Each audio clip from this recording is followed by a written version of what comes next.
Let's talk about Christopher Columbus, a name you'll find on cities, holidays, and even a university. He's a figure celebrated by some, criticized by others, but almost everyone has heard of him. Yet who was the real person behind the legend? Before the fame, he was Cristoforo Colombo, a wool weaver's son from the bustling port city of Genoa, Italy, born in 1451. His family worked hard, weaving cloth in crowded workshops, dreaming of a better life. But young Columbus had bigger dreams. He ditched the family trade for the sea, chasing adventure and danger, much to his parents' dismay. He longed for something beyond the narrow streets of Genoa. Columbus learned to sail in the Mediterranean, picking up navigation, survival, and how to handle tough sailors. He became skilled at reading the stars, using primitive tools, and surviving storms at sea. He moved to Portugal, the hotspot for explorers, where ideas about new routes and riches were everywhere. Lisbon was alive with talk of gold, spices, and distant lands, and Columbus soaked it all in. Contrary to myth, Columbus knew the world was round. The real debate? Its size. Scholars argued over how far Asia was from Europe if you sailed west. He believed Asia was much closer to Europe than it actually is, a huge miscalculation. Columbus trusted maps that squeezed continents together, ignoring warnings from experts. Columbus wasn't aiming to find a new world. He wanted a shortcut to Asia for spices and riches, avoiding the long, dangerous land routes. The Silk Road was risky, and sea trade promised fortune. He thought he could sail west and hit Japan or China in weeks. The idea seemed bold, even reckless, but Columbus was convinced he was right. The only problem? 2 massive continents blocked his path. Lands no European even knew existed. His stubborn confidence and bad math set the stage for a journey that would change the world forever, for better and for worse.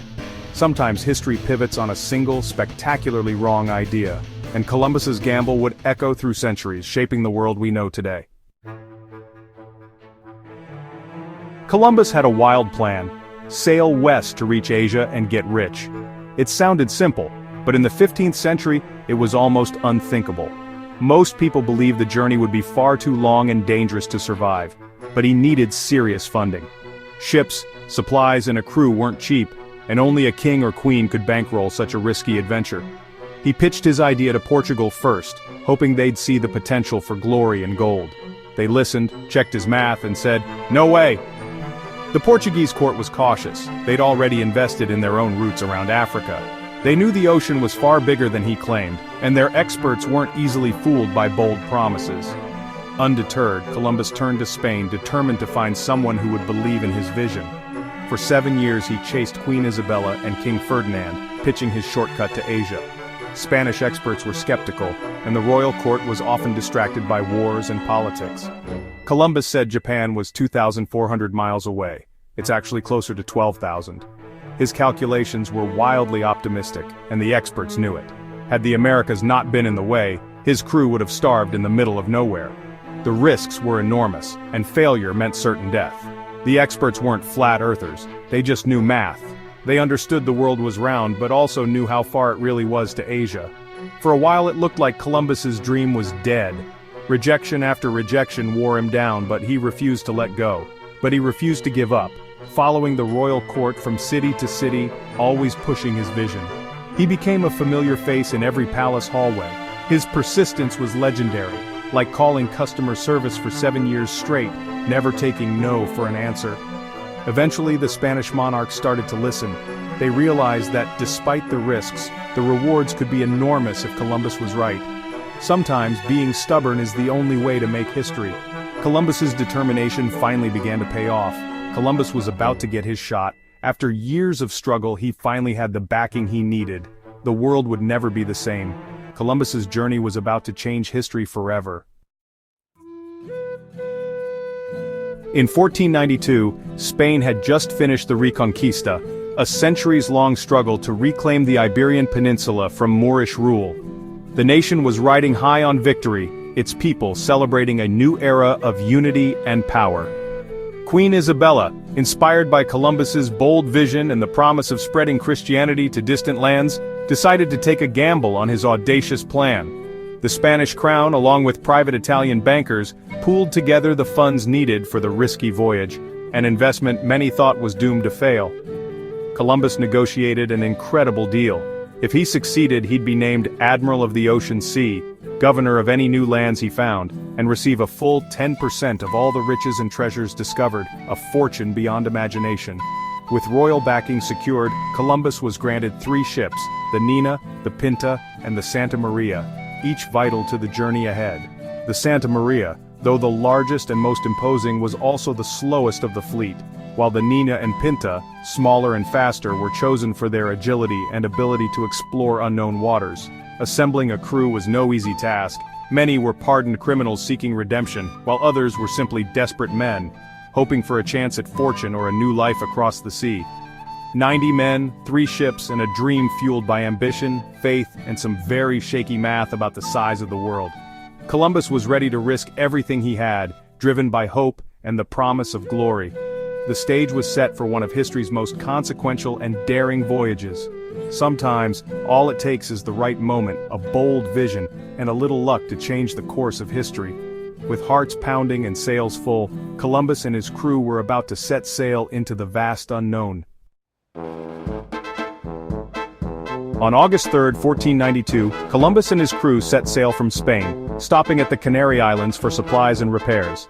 On September 6, they left the last familiar shore behind and headed west into the unknown. At first the winds were good and spirits high, but weeks of endless ocean wore down the crew. With no land in sight, fear and doubt grew. Columbus kept 2 logbooks, one real, one fake, to calm his men. He pointed to every bird or seaweed patch as proof that land was near. By October, the crew was ready to mutiny. Columbus bargained for just a few more days. It was a desperate gamble. Then on October 12, 1492, a lookout finally shouted, "Land!" Against all odds, they'd made it. Columbus's risky bet had paid off, at least for now. The world was about to change forever. Sometimes history turns on a single shout in the night.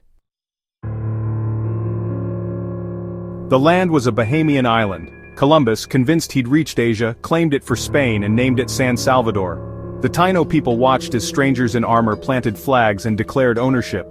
Early encounters were peaceful. The Taino offered food, water, and gold ornaments, exactly what Columbus wanted.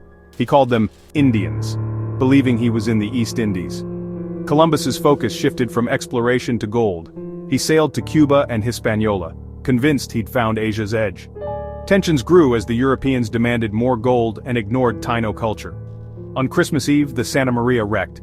Columbus built a fort, La Navidad, leaving 39 men behind. He returned to Spain with gold, plants, and captive Taino, as proof of his discovery. The seeds of conflict and colonization were sown.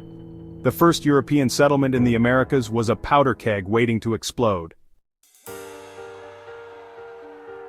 Columbus returned to Spain a hero, parading gold, parrots, and captive Taino through Barcelona. His voyage sparked the age of discovery. Suddenly, every European power wanted a piece of the New World. But the impact on the Americas was catastrophic. The men left at La Navidad were killed after terrorizing the Taino.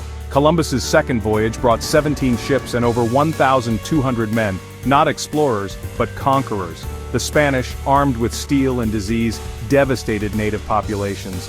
Smallpox, measles, and influenza swept through the Americas, killing up to 90% of indigenous people. Entire cultures vanished before Europeans even understood them. The Columbian Exchange began. Europe got potatoes, tomatoes, and corn. The Americas got wheat, sugar, and livestock. But the exchange was brutally one-sided. Europe gained wealth, the Americas lost lives and civilizations. The world was forever changed, split into before and after 1492. Columbus's voyage was a turning point but also a tragedy. History's greatest discoveries often come at a terrible cost. Over 500 years later, Columbus is still a household name. Why? His voyage wasn't the first to reach the Americas, the Vikings beat him by centuries, but it was the one that stuck. Columbus connected 2 worlds, launching an era of global exchange and conquest. For centuries, he was celebrated as a hero, statues, parades, and a national holiday. But the darker side of his legacy, colonialism, slavery, and genocide, can't be ignored. Today, Columbus is a symbol of both courageous exploration and brutal oppression. The debate over his legacy is really about how we remember history. Do we celebrate triumphs and ignore the costs? Columbus forces us to confront the messy, contradictory nature of the past. He's not just a hero or a villain, he's both, and more. That's why we still talk about him. His story is the story of how our world was made, for better and for worse. History is never simple, and neither is Columbus.